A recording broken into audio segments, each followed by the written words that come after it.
I'm Jonathan Mast, and I am thrilled to be live with you today with Josh Brown. We're going to be talking about AI as it relates to courses and some other things like that and effectiveness. I got to tell you, when it comes to courses, Josh is the guy.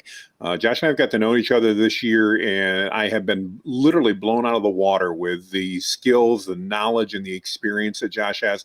I'll let him introduce himself here in just a minute, but I'm really excited today to be able to share with you guys tips and tricks about how we can use AI in the course area to really just dominate what we're doing. So, Josh, thanks for joining me today. I'm really excited about this.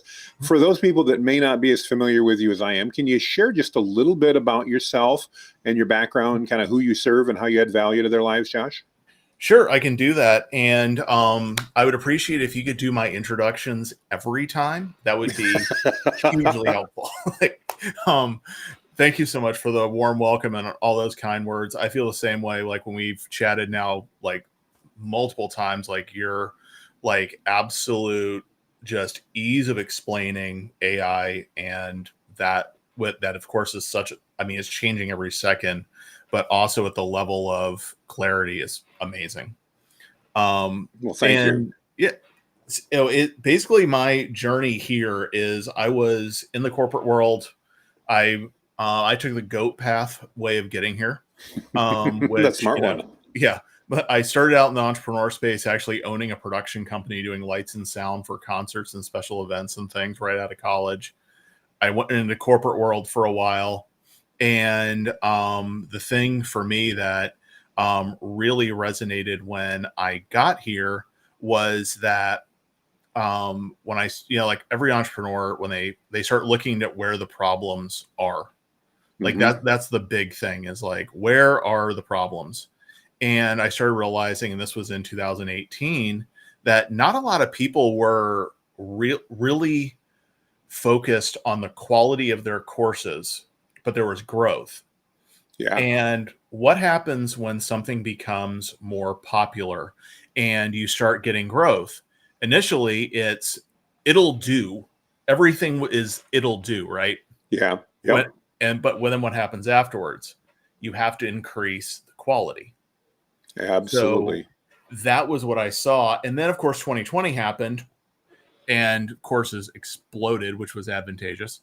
And my background, because I picked that, was in education. I was a technology education teacher for a decade. I taught things like the Adobe suite of products, Photoshop, all of those things, and it was a natural pairing for what we're doing online.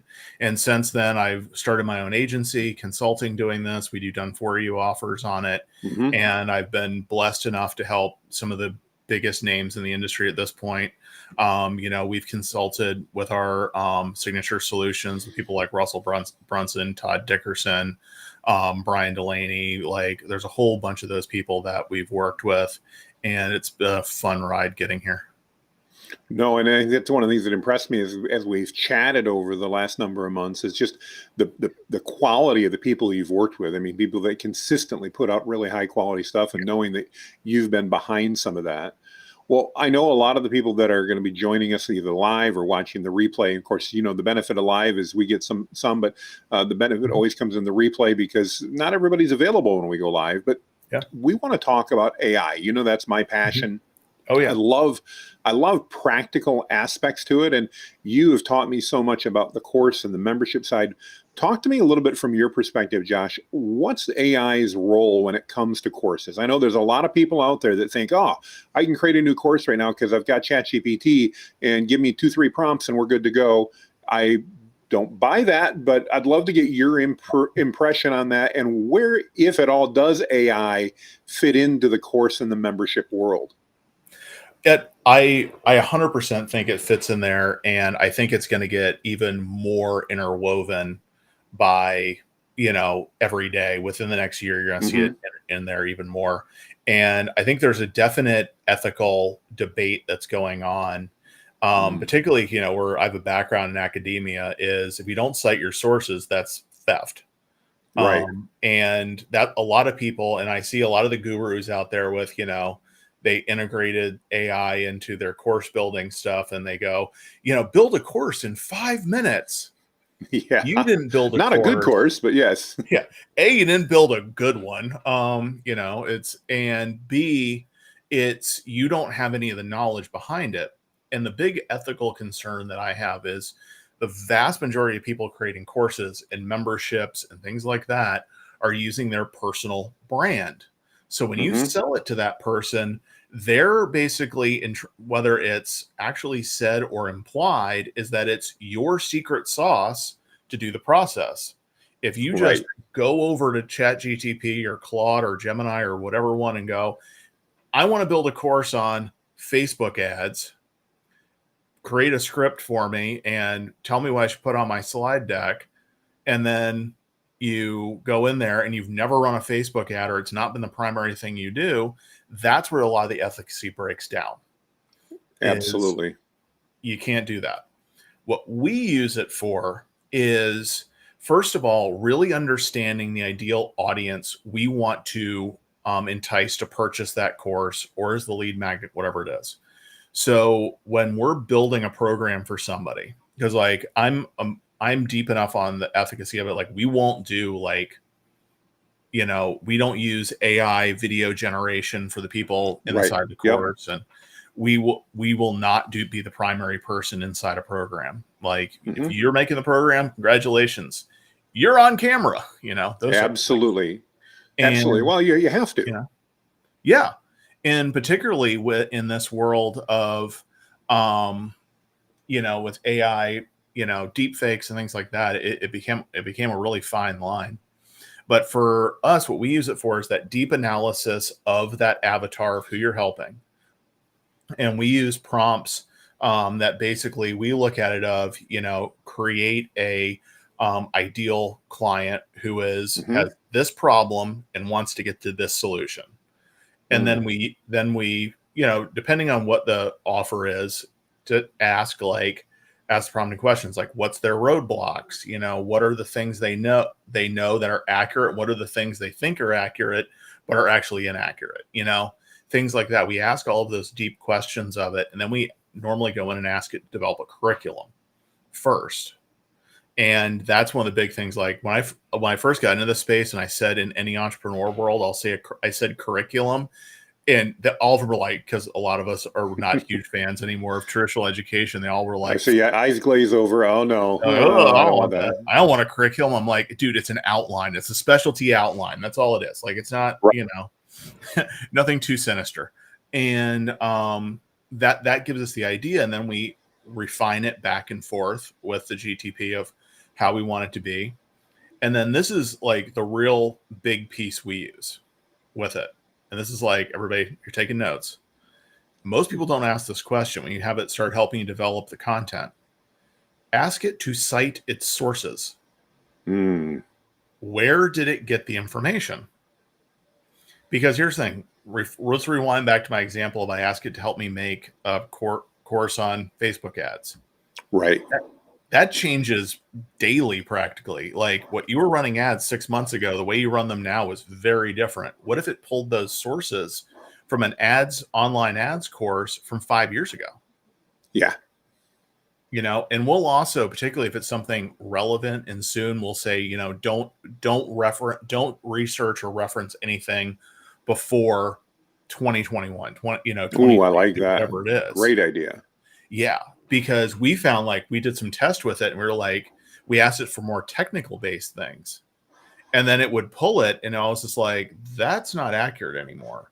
With things like I did a test, and this reason why I keep referencing the Facebook ads piece is most people now, because of the AI in Meta, they are doing super broad targeting.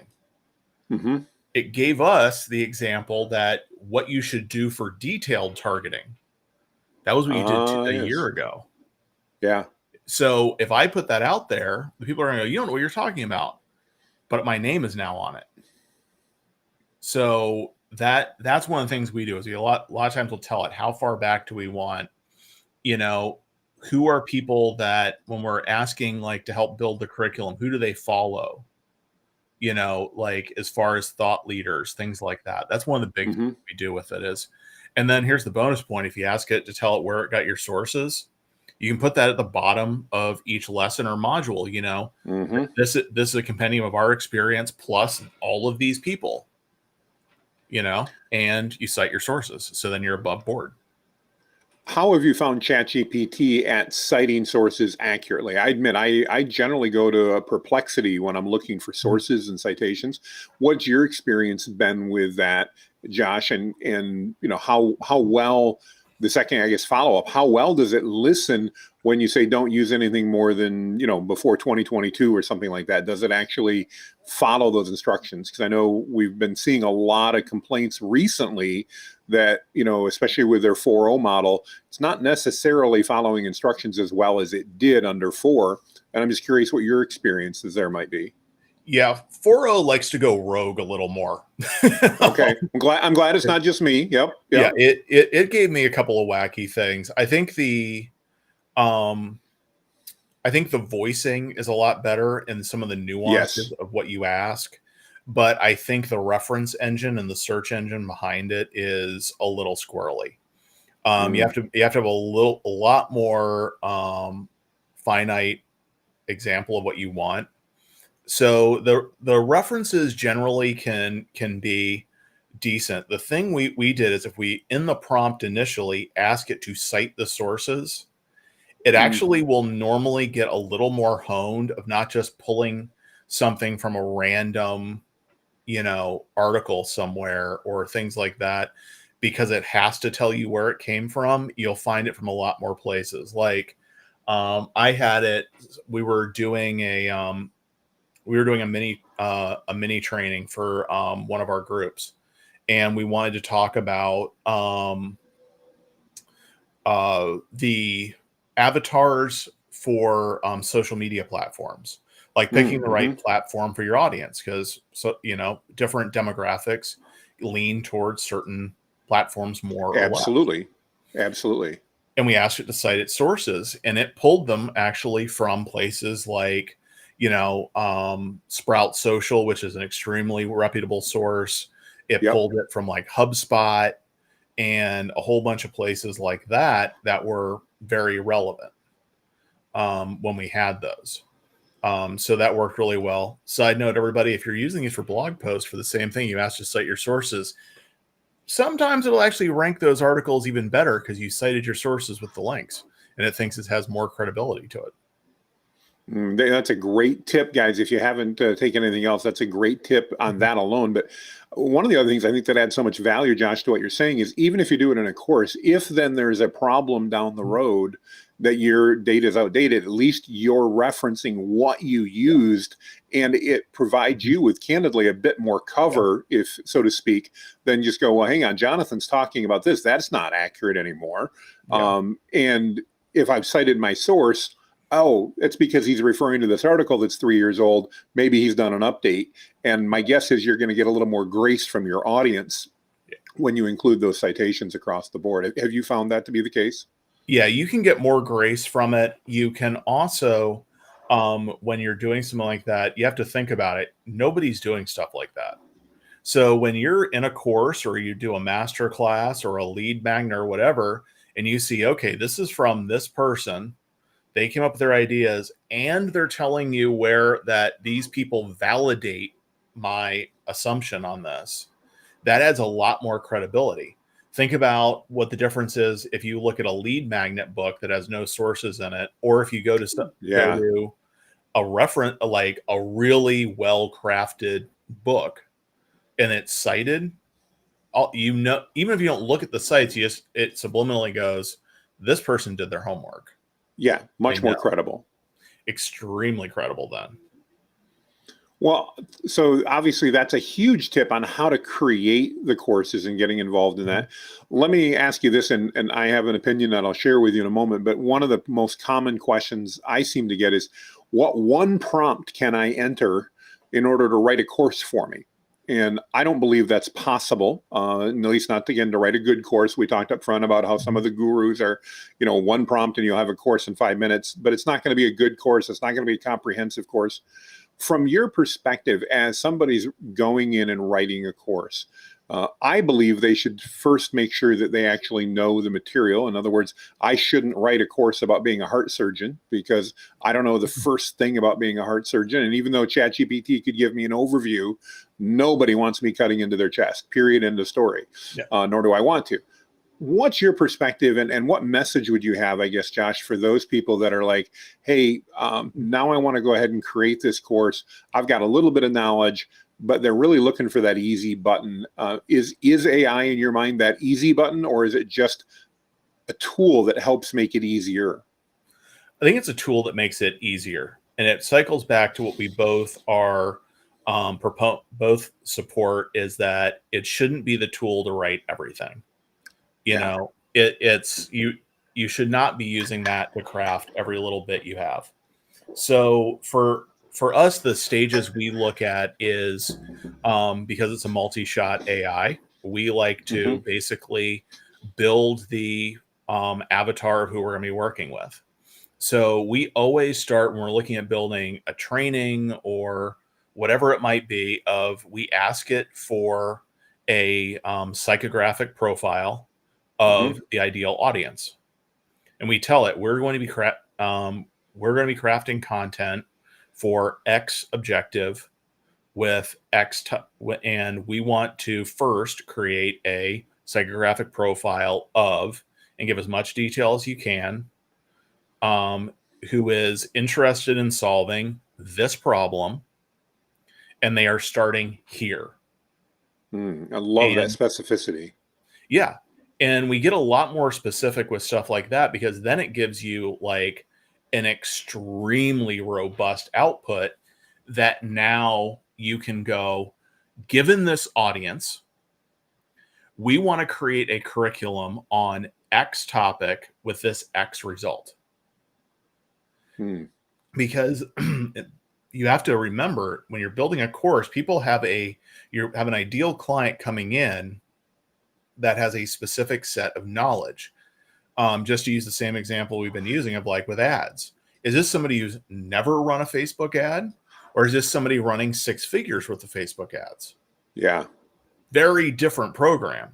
Oh, absolutely. So if you precede it with that of, saying this is a brand new audience that has never run this before, whatever it may be, and our goal is to have the success of this, create an ideal curriculum. And then we have it create the curriculum, or we could even start with an outline, which is even more simplified version of a curriculum. Create an outline. You can add in extra prompts with this, and I'm sure actually if you ran this through the perfect prompt, you could get this even more detailed. But the big piece of it is treat it like a dialogue at that point of going, I love it. You can say to it, I love this outline. The only issue is, because remember, we know something about the topic we're writing. We're just using it to act as a research assistant. That's the thing. Treat ChatGPT like a research assistant. It's your VA or your research assistant who's the best in the world at doing research. I like this, and this. I think this should change. And you can ask it to move those around and say, this is now ideal. Can you now create? And we take that outline. We take the outline, and then we take the curriculum, and we tell it, can you create a lesson plan for each one of these objectives? And you can also get specificity of how long you want each lesson to be, or whatever it might be. And then you now have a lot more deep understanding of where the ideas are. And the whole time you can ask it to, come up with new iterations of it. Like, oh, don't think this is where we want to go. We want to try it over here, and those types of things as you're going through it. One of the things that I think is so powerful about what you're saying here, Josh, is having that conversation with AI. This is not a one-shot tool. It's not a, okay, I'm gonna figure out the perfect prompt. I'm gonna put it in, and it's gonna do everything for me. It's designed to have a conversation. In fact, I just did a whole series on interviews, and I don't know if you've ever tried this or not, but one of the things we found works really well. mainly because I find I don't always know what information to give AI. So I Mhm. used AI to help me develop my prompting course, but of course I used my tactics and my skills and my experience to do that. But I wasn't always sure what I should tell it. So I actually asked, just like you did, we defined the audience, we defined the scope, we defined where we wanted to go, and then I asked AI to actually interview me, to Mhm. ask me the questions that it would need in order to be able to put this together. And I got to admit, I did it on a whim. It was like, I wonder if it would do this. And Yeah. it worked really, really well, because what I found is it asked me questions about some things that I expected, obviously. It also asked me questions about a few things that I hadn't anticipated, but then it used as it helped me create and craft that content. And overall, again, really fitting in with what you're talking about, multiple prompts, multiple Mhm. conversations, digging deep, really very similar to if you and I were to sit down over lunch and plan a course, the same Exactly. exact type of things that you and I would sit and talk about. We're now just using AI to help us in that process as we go through. Am I understanding you? Am I on Yeah. the same It's, page as you are there, it's Josh? exactly. It's like you're using it as the perfect research assistant to take a I whole love bunch of that. your ideas and get clarity on it. And we've used it extensively in helping plan some of our programs we have. And again, you're not creating programs on things you don't know anything about, but Right. you're using it to hone in on not ultimately what you think your audience wants, but what they really need. Mm, mm. And I love the idea of doing the interview. In fact, I think we're going to test that next time. Is do the interview related around the topic. Hmm. And what we do, because also there is, if you're using Chat GTP, a character limit with the Yes. outputs. What we like to do is once we have that outline, we'll tell it, give us lesson plans for depending on how long your program is. Because you can also tell it how long you want this ideal program to be. You want this entire program to not exceed approximately 2 hours worth of content or whatever it might be. Is now give me the output for module one. Yeah. And you can have it give the outputs. And we've even, and again, citing sources. This was like a little thing we did and we tested to see how people reacted to it. And they were like, that's cool. Was we when with the output, we said for each module, find a singular reference from a known public figure to Ooh. validate this module. So for example, we have one program that helps teachers become entrepreneurs, and we were talking about branding. So we took and asked it find a source that would validate it with a quote. So then it pulled the name of the person and the quote, and we added that at the beginning of it. It's like you don't think branding is important. Well, according to this person, here's a validation Hmm. of what we have. And so then it did the output for each one. And then what we would do is we take each one of those outputs and we copy it and we put it into a Google Doc. So we have then the raw output for um, whatever the content we would be. You can Hmm. even then ask it for each lesson, what are the key principles in fill in the blank format each person needs to know from this topic. Mm. And so if you wanted to have a worksheet from it or whatever it might be, you can ask it what it is before you move to that next module. You see, so you can start getting into those things, and even to the point of we've asked once we get that module or that lesson really tight, is we'll tell it, and mind you, some of our outputs start getting really long, so we're getting a lot of specificity Oh yeah. of what you want. Is we'll take and say, can you consolidate into one US letter size paper, or pick the word length, not to exceed the amount of words, um, guide for this lesson. Boom. You now have a worksheet that goes with it. So you can have that PDF in there. I love that. And huge value to your audience too. It is. And because there's different types of learners. There's visual learners, auditory learners, and kinesthetic learners. Some people like to write stuff. So we find that like having those things in there is a little extra value for people if you need it, so you can have those little extra outputs and things as you're going along as you're doing it. So what we do is once each lesson's right, copy, paste it, put it into a Google Doc, and we just keep it really organized in that fashion.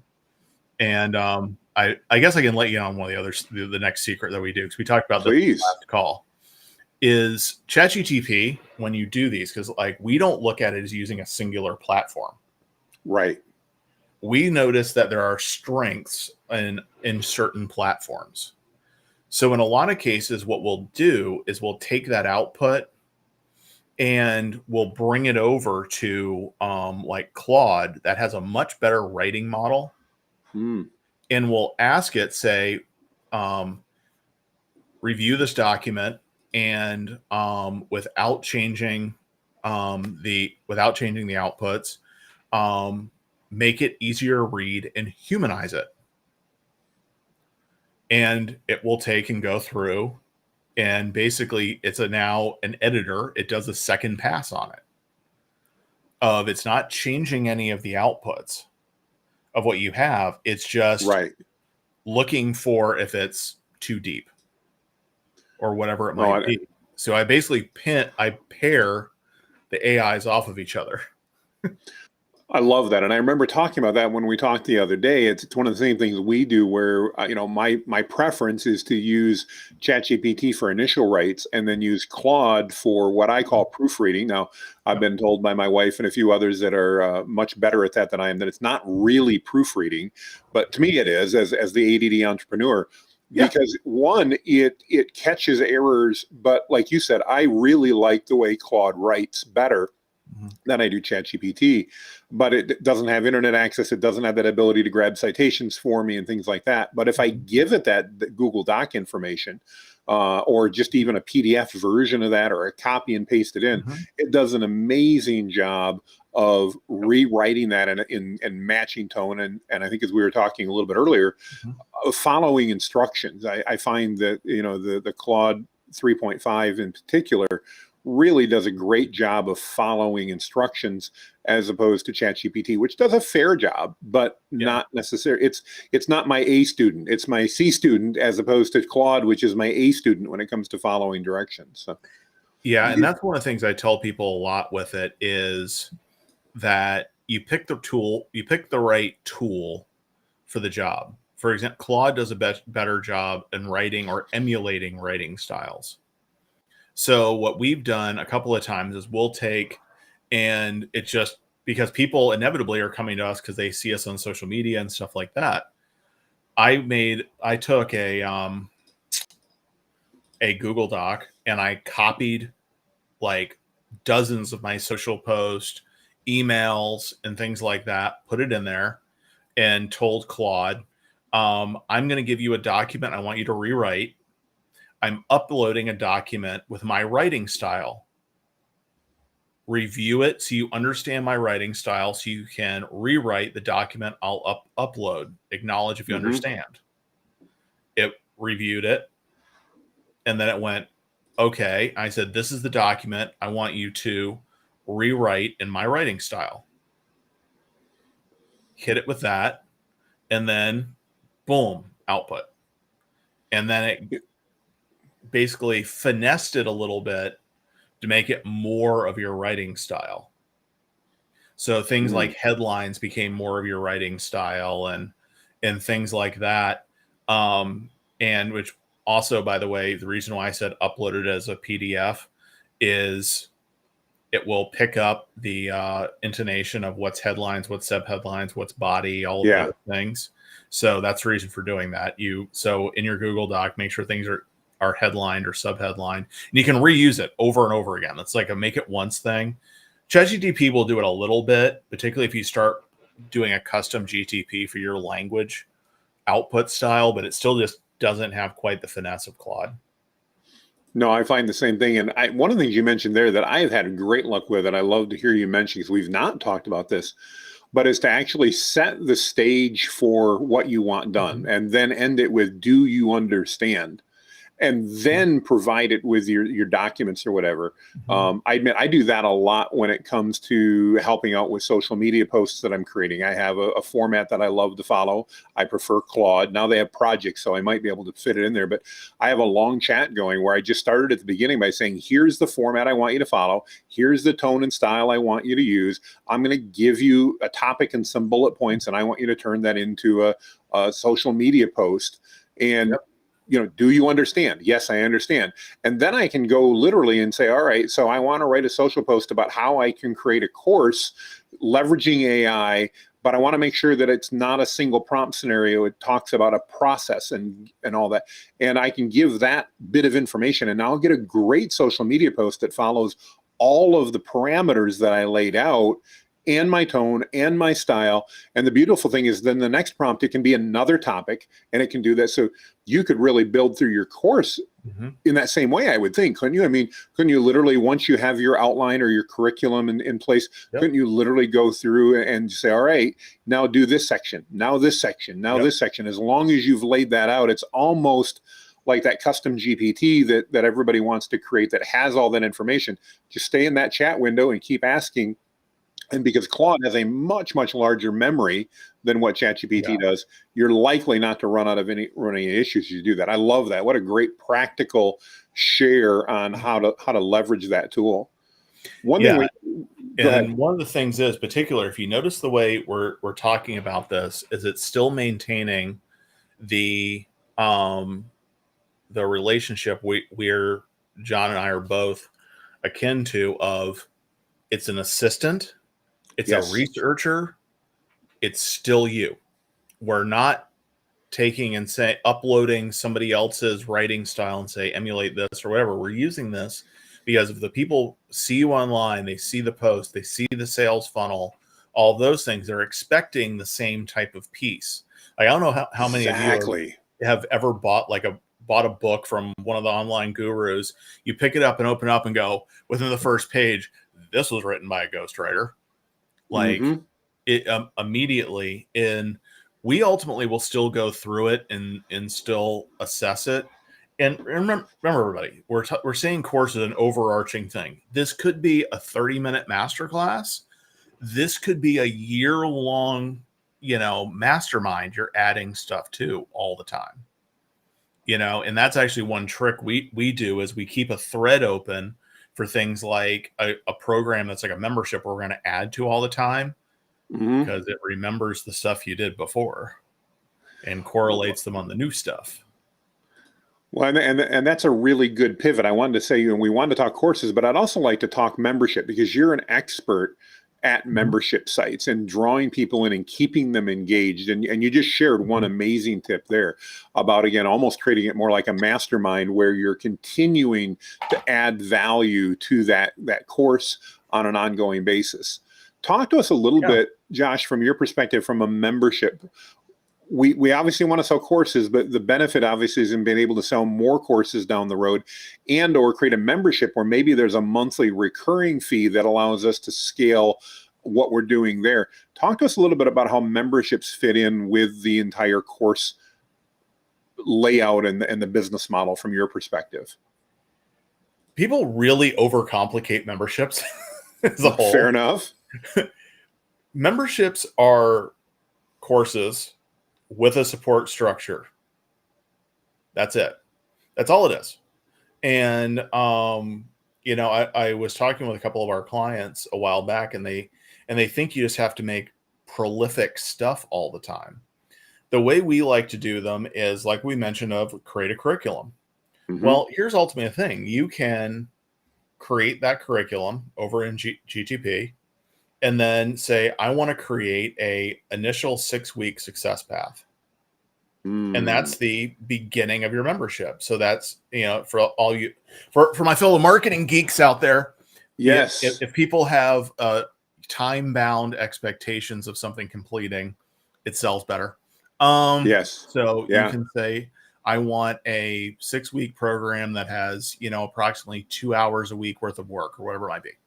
And then what happens is you can then go and tell it additionally, we're going to be doing weekly classes on X topics to go deeper. And the way like our signature way we do memberships is you have a signature success path that gets people going. Two things. One is it's easier to get initial wins to success that way because they know the roadmap they need to go. The second thing we have them do is that it's easier to see the initial result. And we tell them, and this is the reason why it's a membership, because once you have success with this, we're going to help keep you going to the next along the way. It's because depending on the psychologist you talk to, it can take anywhere from 21 days to 180 days normally to build a habit. So that beginning helps build habits, and it's very structured in getting people going because you got to crawl before you can walk, before you can run.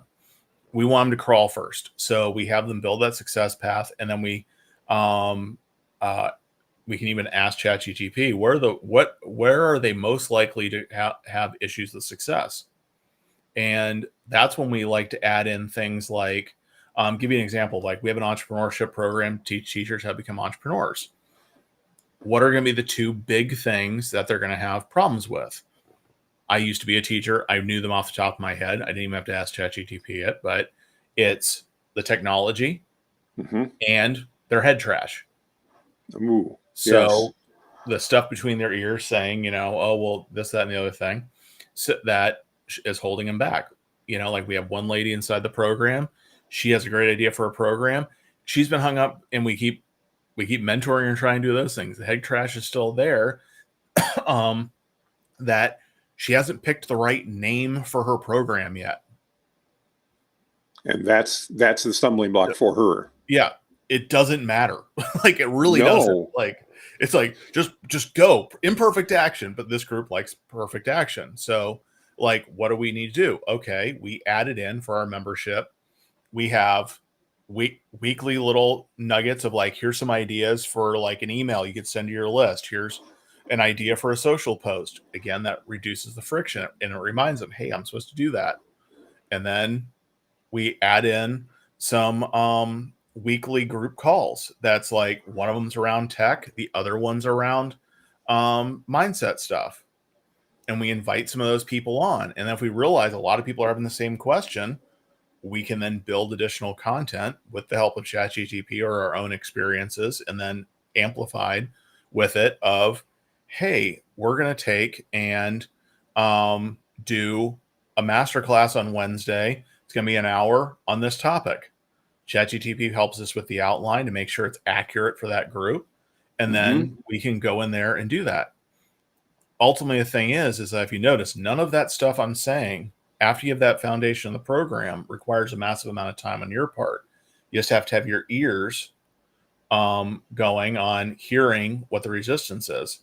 And it's one thing I actually talked a lot about, some of the higher level people I've talked to, is the follow-up is key. So like if you pay attention to that data, it'll start telling you like, oh, here's the resistance point.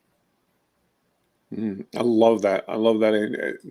There's so many questions we could go into, so many thoughts, but I'm trying to figure out. You've actually got me speechless for once as to where I want to go. My ADD brain's got like 17 topics I'm thinking about. Okay, where do we go with this, and where do we run with it?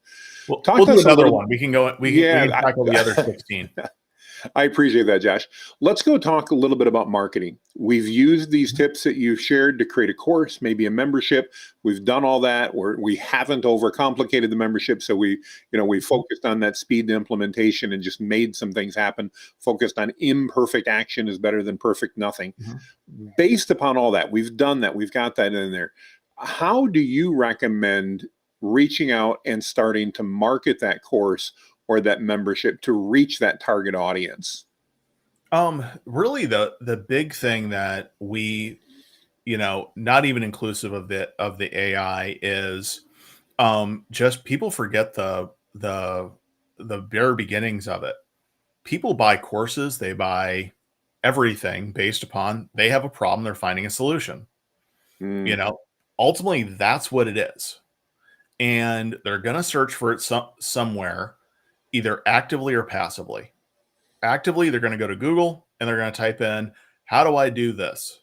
And they're going to see YouTube videos or Google search or an ad. And the same thing on Meta or any of the other social platforms like that. They're going to be scrolling and they're going to be reminded they have that problem. So ultimately, that's where people forget is it's like you throw the information out there. That person, either actively or passively, is aware normally at that point. That's the easier marketing, is that they're problem aware of something. And you go, hey, I got this solution. This is why it works. It worked for these other people, and this is how it can happen. And people overcomplicate it as they're going through. And some of the best marketers in the world, if you really look at it, it's simple. Simple always wins. You know, if you look at some of the great marketers out there, you know, people spend time making these, you know, crazy, gorgeous, super complicated sales funnels and all these things. And then you got people out there with like a white background with black text and a janky video who are crushing it. Yeah. It's just because they managed to alliterate what this problem is and how they're going to help and solve it with mitigating the risk as much as possible. So that's why, like, and a lot of times when we're doing things, we love to, particularly in the marketing end, because courses are reselling stuff to people again and again. Like, that's the thing, you're reselling that their time is less valuable and you can solve the pain. So like, you still use marketing stuff inside courses and memberships. Is you take, and when we do ChatGPT or Claude or any of those to start creating content, we still ask it about the psychographic profile of our audience, so we can do it. And we like to ask it a little bit more than just an avatar. Like, we can start with an avatar and then we ask it what the psychographic profile is. And then we'll even get a little bit deeper and say, we're creating an offer on this that does X result for them. What is their current emotional state, and what is their goal emotional state? Because people buy with emotions. Absolutely. So we ask them. So, like, for example, you know, with our offer, what we run for the teachers, most people would think it was things like, you know, the emotional state for them would be, you know, something, you know, deep and stuff like that. It ended up that, and we tested it because we have a massive data pool to tell us. We have 4,000 entry questionnaires for a Facebook group. So we know exactly what the same questions are. We gave ChatGPT without that spreadsheet, asked it what the thought of what the current emotional state is and what their goal emotional state was. It matched. Wow, that's amazing. Because we test a lot of stuff. We have firsthand data. We use it, and it didn't have access to that data. And it was that they weren't looking for buying a Lambo and a beach in Malibu and stuff like that. They wanted time freedom. That was they wanted to have freedom, certainty, and respect. That was their emotional state afterwards. So when we switched our marketing to things like that, our ad cost dropped in half. Wow. Like, massive. Because we could speak to them. And, you know, those types of things. And, you know, you can get pretty deep on assessing some of those pieces, even to the point of, you know, what type of buyer are they? You know, what values do they have in when they're buying? And particularly when you have, because you asked it to preload with that psychographic thing, and then you know, like you have a great prompt for doing avatars. You know, you could stack. Remember, like we keep saying, you can stack prompts, everybody. Like, you can. Oh yeah, it's powerful to do so. Yeah, like stack the prompt. Ask it. You know, do the prompt. Do Jonathan's prompt for creating an avatar, and then say, hey, given this audience, create a psychographic profile for this person. You know, and you know, then you can ask it what's their for this offer, what is their current emotional state? What's their goal emotional state? And then ask them, what are their top 10 10 questions they would need answered to purchase this product. Like, start asking it, because it's going to take that ideal client. If you take the time to get that avatar and that psychographic profile right, then every question after that's going to be able to get deeper and deeper as they're going through it. I love it. And I love how you consistently kept this thread through the entire conversation, Josh, about not overthinking things. Just even as you were describing, the basic problem, agitate, solution marketing framework that is so powerful. And by the way, folks, if you're listening, ChatGPT, Claude, and Gemini, if you tell them to use the PAS marketing framework, problem, agitate, solution, it knows what you're talking about. It knows everything more than you probably know about that framework. And you don't need to necessarily become an expert in that framework. You just need to be able to ask the right questions. And I love, Josh, how you're talking about current emotional state and future or desired emotional state. Because again, like you said, people buy based on emotion. And if we can tie that together and make them feel an emotion about our offer, that they can see a place they want to go, you're right. That janky sales video on a white page with black text is probably going to outperform everything else 99% of the time, because we tapped into an emotion that causes them to buy. And I love how you simplify that and keep everything so simple. Yep. And then what you can then do is take, for example, the prompt that you have of, let's say, for example, the VSL. Yeah. Okay. Given this audience, and then you can say you want to, using the prompt, modify it a little bit to tell it you want to use the information above, is to create a video sales letter that's in, X amount of time. And then it can output that script. Now, the little trick I do with this is, particularly if I ask it for scripts and things, is unfortunately ChatGPT and Claude really is verbose. It loves writing really long sentences, and it loves to use, collegiate words and stuff like that. And there's an old thing in, depending on who you talk to, that you should write all marketing materials in 3rd to 5th grade level. Yes. That's the thing. And multiple people have cited that that's what you should do, because it'll convert higher. We actually will take whatever that script is, and we go to one that most people are not talking about, is we put it in Hemingway. Yes. So, in fact, we were talking about this on our last chat, we were. That was really cool. We were sharing all this information.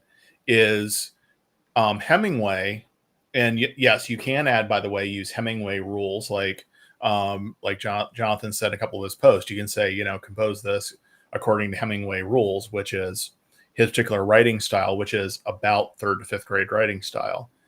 But what I like to do with it is I will actually manually put it in there. And there's a paid version of it that you can get access to the AI, and it will tell you things like where you're using passive voice, and it will actually highlight it and say, this is a hard to read sentence, and it keeps the same writing style, but how could you reduce it to a shorter sentence? Things like that. And will tell you the grade output of that writing to get it down. Because I actually did that same process where I took and I was doing some guides, and I took my initial outline, I gave it what I wanted, I told it I wanted to expand upon it. So I gave it my outline, because I write extremely brief. I'm a technical writer, so my stuff's like, boom, here it is. And because I was an academic writer, they're like, that's fluff, get it out of there. So I'm not used to fluffy and pretty. It's like, here it is, guys, and I'm out.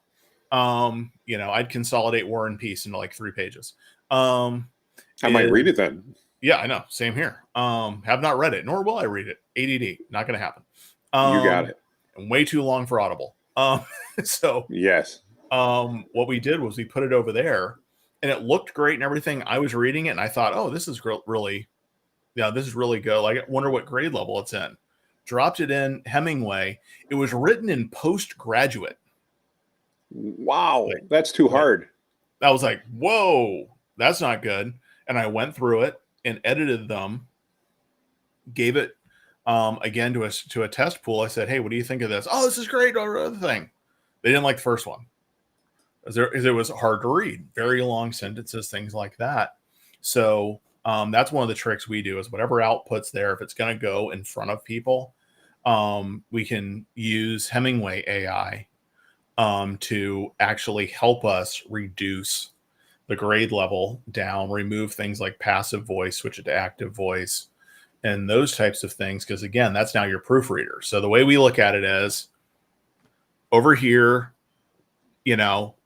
ChatGPT is the ultimate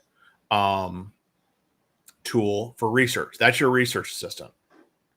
Then you can look at Claude is your ultimate writing assistant because it's better at the writing piece. Then your editor is over on Hemingway. Mm-hmm. So you literally have an AI writing team. I love that, Josh. And what a great place as we're wrapping up on time here. I know you've got a hard stop at the top of the hour. What a great way to leave us with a very quick summary of what to do. And I want to so appreciate and thank you for the value you've dropped in here. Guys, if you, I don't care if you're live or replay, you need to go back to the beginning and you need to replay this again because Josh dropped so much incredible value in here. If you've been wondering, how do I start that course? How do I take my knowledge and turn it into a course or a membership? How do I do that? Guys, Josh literally just gave you the plan to do that in less than an hour. And with AI, that means you're only going to have to spend days creating this, not months and months and months. Josh, let me ask you this. Normally when I do live, we don't do this, but if people have got questions, and I know you help people take those courses and improve them and monetize and your coaching and all that, how do they best get in touch with you if they want to learn more about what you do? If they've been impressed with the last hour, which I'm sure they have been, how do they take that next step and figure out how they engage with you? You can find me on all the social platforms as at JK Brown Official. So that's where simple, easy. Yep. I'm everywhere across all of those. So if you want to, and that's the easiest way is at JK Brown Official. That's everywhere. So your favorite platforms, I'm pretty much on, all. So, if I figure out how to get on MySpace again, I'll be over there too, but Well, Josh, again, I want to thank you for your time. I have, as you know, we've talked, I have so enjoyed getting to know you this year, and I'm looking forward to continuing to collaborate with you on projects in the future. I want to thank you for your time today. You've literally dropped so much gold today. I mean, I've got to go back through this myself to pick up on this stuff. So thank you so much for your time. Thank you for your sharing and having the abundance mindset. Truly grateful for you. And I mean that from the bottom of my heart. Thank you. Well, thank you very much for having me and sharing my message with your audience. I love what you're doing with AI. We're a kin spirit on give to our audiences and all of that. I love what you're doing. You're a master of AI. So everybody, whatever Jonathan says about AI, follow it, and it works because I take notes on the AI pieces from this guy. So make sure you follow along his stuff because I do. Well, thank you for the kind words. I appreciate it. Guys, I also want to thank you for joining us today on the live stream or the replay. We're grateful for you. We do this for you guys. We would love your feedback. So down in the comments, although we haven't been paying attention today to comments, let us know what you think. Do you like this? Would you like more? Maybe if you love it, I can ask Josh to do this again and give us even more golden nuggets. So let us know in the comments what you think.